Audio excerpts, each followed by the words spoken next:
안녕하세요 여러분. 호주에서 3남매를 키우고 있는 현직 프로페셔널 맘 에스더입니다. 오늘은 여러분들과 같이 모성, 이것은 본능인가? 아니면 이것은 유전인가? 그것도 아니라면 이것은 선택인가? 이 주제에 대해서 이야기해 보려고 합니다. 첫 번째, 모성은 본능일까요? 예전에 읽었던 책 중에 단장의 의미에 대해서 나왔던 책이 있었어요.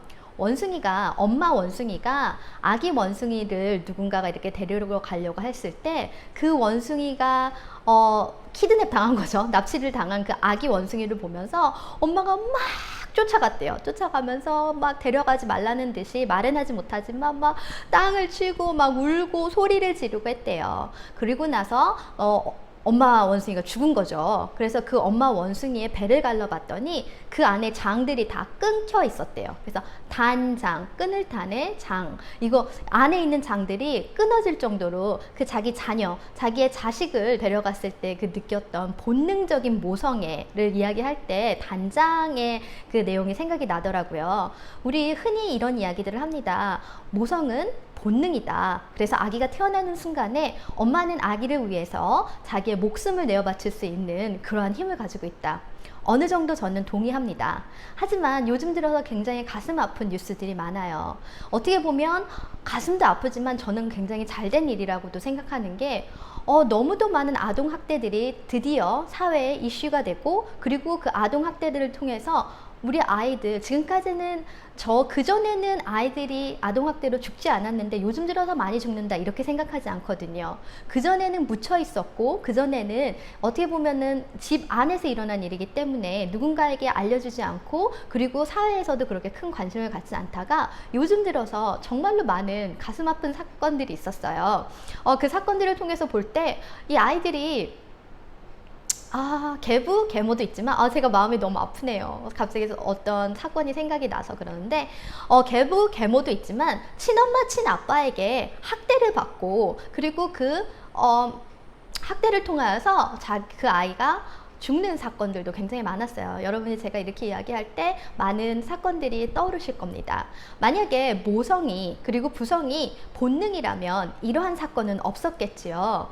그래서 저는 아이가 태어나는 순간 그 경이로운 감정과, 그리고 내가 엄마이기 때문에 이 아이를 바로 사랑하는 마음, 그 본능이 바로 생긴다고 보지는 않고 있어요. 물론 어느 부분은 제가 동의를 하는 부분도 있지만 모성은 본능적으로 생기지는 않다고 생각을 합니다. 그래서 이렇게 선천적으로 모성을 강요하는 거, 그리고 나는 아이가 힘들 때가 있단 말이죠. 그리고 아이를 보는 동안에 나는 내 인생은 뭔가 라는 생각이 들면서 우울에 빠질 수도 있고요. 그럼 나는 모성이 없는 엄마인가? 다른 사람들은 아기가 태어나는 순간 경이롭고 그 아이를 너무 사랑한다는데 나는 뭐지? 나는 뭔가 선천적으로 잘못됐나 봐, 이런 생각이 들 수 있는데 절대 그런 거 아닙니다. 모성은 물론 아기에게 젖을 먹이고, 그리고 그 아이를 양육하면서 생겨나는 아주 애틋한 감정도 있지만, 본능적으로 모성이 태어날 때부터 여자에게, 그리고 부성이 태어날 때부터 남자에게 있다고는 생각하지 않습니다. 자, 두 번째로, 그러면 모성은 유전인가요? 제가 EBS 교육 방송이었는데 요즘에도 있는지 모르겠는데 그거 굉장히 재밌게 본 다큐멘터리 하나가 있었어요. 그게 뭐였냐면 모성은 유전되는가, 이런 제목이었던 것 같아요. 그래서 어렸을 때 자기 엄마에게 양육을 받았던 방식, 아버지에게 양육과 훈육을 받았던 그 방식이 우리 아이들이 태어나고 우리가 그들에게 하는 방식과 너무 유사하다, 이러한 이야기를 하는 다큐멘터리였어요. 그래서 내가 어떤 엄마는 제가 기억이 나는데 막 큰 책장 하나가 다 육아서였어요. 왜냐하면 그 엄마는 아기를 가진 그 순간부터 나는 우리 엄마처럼 우리 아이를 키우지 않을 거야, 그 결심이 너무 대단하시고 또 굉장히 지식적인 분이었던 것 같아요. 지적인 분이었던 것 같아요. 그래서 그 육아서를 아기가 태어나기 전부터 막 정말 몇백 권을 읽어댄 거예요. 그러면서 아이가 태어나면 이렇게 해야지 라고 했는데, 엄마가 배운 방법이 있기 때문에 아이가 이렇게 행동했을 때 이렇게 해야지, 아이가 이렇게 했을 때는 이렇게 해야지, 이런 방법론적은 있었는데 이 엄마의 힘들었던 점은 뭐냐면 아기가 부정적인 행동을 하거나 아니면 자기가 너무 힘들 때 있죠. 그때는 자기가 자기 어머니가 자기를 학대했던, 자기 어머니가 자기를 대했던 그 나쁜 방법들이 쑥쑥 올라온다는 거죠. 그래서 그 어머니 같은 경우에는 아이가 잠을 재우려고 하는데 잠을 안 자는 거예요. 자꾸 엄마 옆에 누워 있어줘 막 이러고 찡찡거리고. 그러니까 엄마가 처음에는 배운 게 있기 때문에 그걸로 누르고 하다가 에이 몰라 그리고 딱 일어나서 나가버리시더라고요. 근데 이건 인간이기 때문에 당연히 일어날 수 있는 일이에요. 나도 너무 피곤하고 나도 하고 싶은 일이 있었는데 아이가 그 시간에는 자줬으면 좋겠는데 안 자니까. 하지만 가끔 그럴 때가 있어요. 저도 굉장히 많이 발견했고 저희 남편을 통해서도 굉장히 많이 발견하는 건데, 아이들이 어떠한 제 마음을 거스르는 행동을 하였을 때 나도 모르게 내 엄마가 내 아빠가 했던 그 말과 그 행동이 혹 이렇게 나올 때가 있단 말이에요. 쑥 이렇게 갑자기 아빠 부활했어. 아빠가 나를 통해서 부활했어요. 엄마가 나를 통해 다시 부활하셨어. 갑자기 그분이 했던 그 눈빛, 그분이 했던 그 말투, 그분이 했던 그 행동이, 이 손자잖아요. 어떻게 보면 내 자식이긴 하지만 우리 엄마한테는 손자잖아요. 이게 갑자기 손자한테 나온 것처럼 나를 통해서 퐁 이렇게 나올 때가 있더라고요. 그래서 그런 생각들을 많이 하시는 것 같아요. 그렇다면 모성애는 내가 엄마에게 받았던 유전적인 것인가?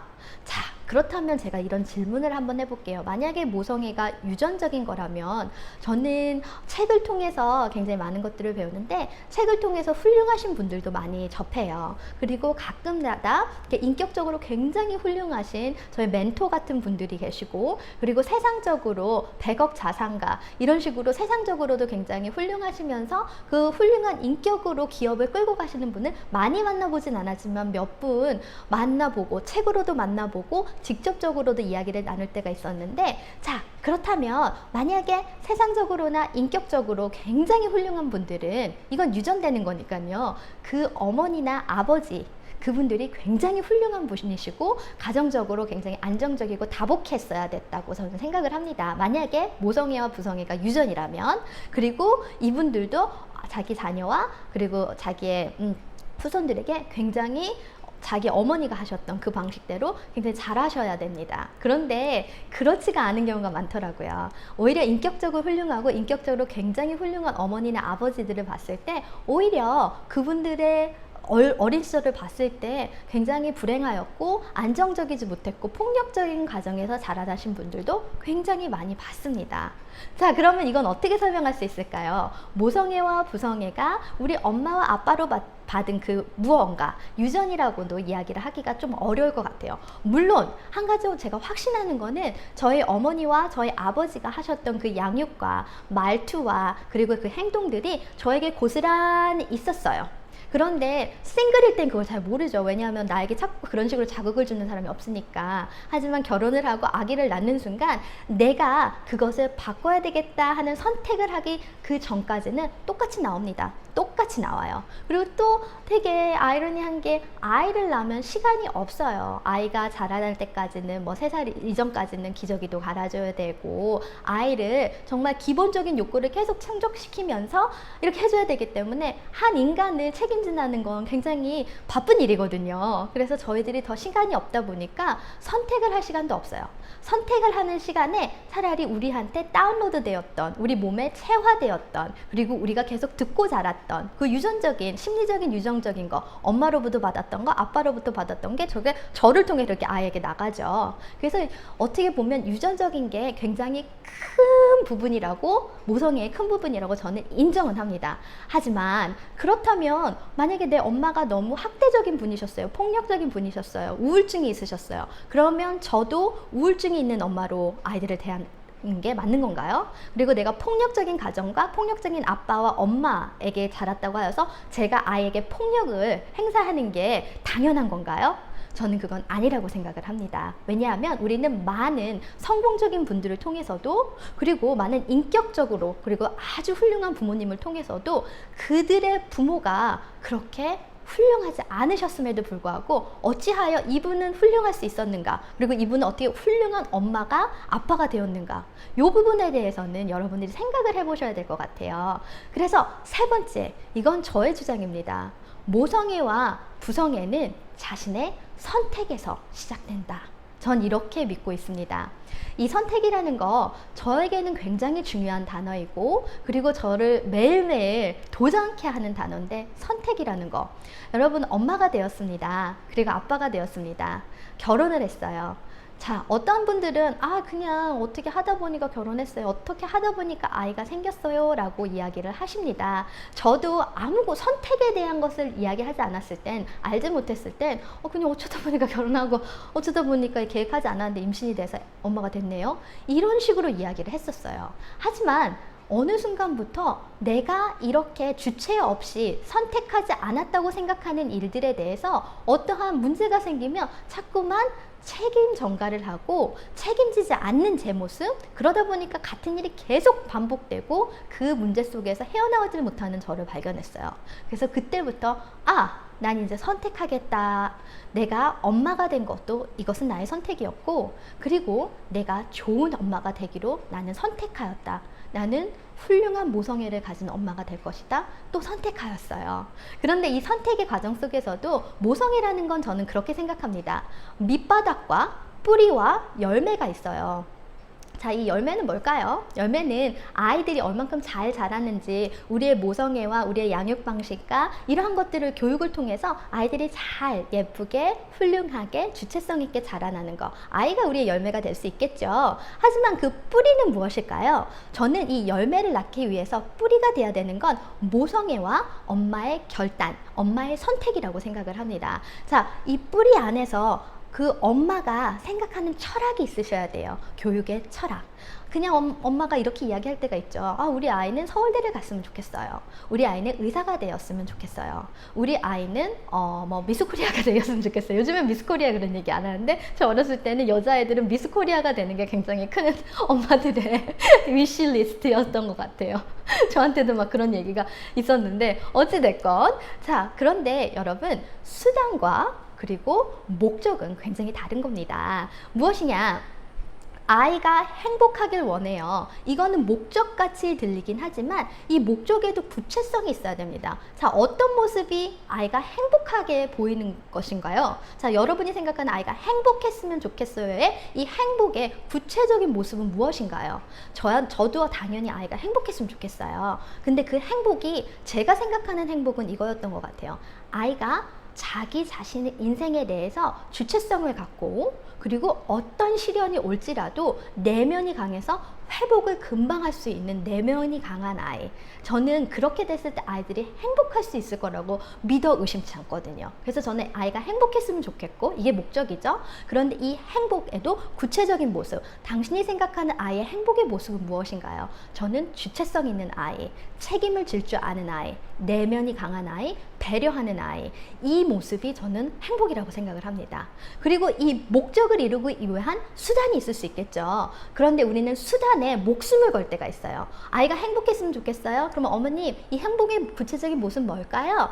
애가 돈을 많이 벌어서 항상 편안했으면 좋겠어, 사람들 부리면서. 그리고 애가 많이 배워서 나처럼 무식해서 겪는 고통을 겪지 않았으면 좋겠어요. 뭐 이런 얘기를 하실 수 있겠죠. 그런데 그 수단은 아이가 서울대를 가는 거, 그리고 아이가 굉장히 돈을 많이 버는 고소득자가 되는 거, 그게 수단이 될 수는 있겠죠. 그런데 우리는 목적을 잃어버렸을 때 수단에 목숨을 겁니다. 그래서 서울대만 가면 돼. 서울대를 보내기 위해서 내가 너를 막 과외를 시키고 막 너를 위해서 모든 걸 다 투자하겠어. 그런데 이 수단이 된 순간에, 아이가 서울대를 간 순간에 엄마는 뭔가 이룬 듯이 뿌듯하지만, 이걸 이루어준 아이에게는 목적을 잃어버린, 그러니까 목적을 처음부터 알지 못했죠. 그러니까 수단이 목적이 되어버린 거예요. 그래서 길을 잃어버린 것 같고, 자기는 서울대생이긴 하지만 계속 이상한 짓을 하고, 이상한 짓이라는 건 뭐냐면 탈선을 이야기하는 게 아니라 자기 마음 안에서 방황이 되는 거예요.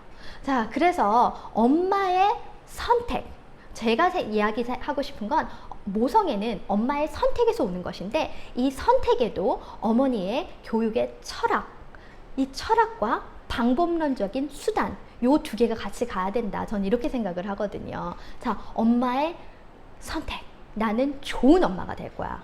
나는 좋은 친구 같은 우리 아이가 성인이 되어서도 나에게 와서 같이 이야기를 나눌 수 있는 그런 엄마가 될 거야. 엄마의 선택이 매번 있으셔야 됩니다. 물론 이 선택 다음에는 이 선택 이후에 그 목적이 있으셔야 되고 그 목적은 구체적으로, 그리고 그 구체적인 목적이 됐을 때 어떤 수단이 있을지 방법론적인 거 있지요. 제 영상에서도 제 채널에서도 보시면 항상 그 밑바닥은 저의 철학이 있어요. 그 철학은 무엇이냐? 안전한 가정을 만드십시오. 행복한 가정을 만드십시오. 그리고 아이들을 인격적으로 대우하여 주십시오. 이게 제 철학인 거예요. 근데 이 철학 위에 그러면 그 상황마다 방법론이 들어갈 거예요. 그러면 아이가 부정적인 행동, 동생을 때린다던가 학교를 가기 싫어한다던가 아니면 반항을 한다던가 이럴 때는 이 존중의 바탕, 이 철학의 바탕에서 어떻게 대응할 것인가 하는 그 방법이 나오는 거죠. 자, 어떤 엄마들 같은 경우에는 목적, 즉 그 바탕, 철학이 없기 때문에 방법론에 막 휩쓸려 다녀요. 그래서 방법론을 막 찾고 그거를 막 연습을 하고 아이들한테 막 이렇게 실험을 해보고, 하지만 방법론 밑에 철학이 없다면 뿌리가 없이 막 이렇게 돌아다니는 거예요. 뿌리 없이 불의 옥잠처럼 둥둥둥둥둥둥 쫓아다니는 거예요. 그러다 보면 엄마도 헷갈리고 아이도 헷갈려요. 뿌리가 없기 때문에.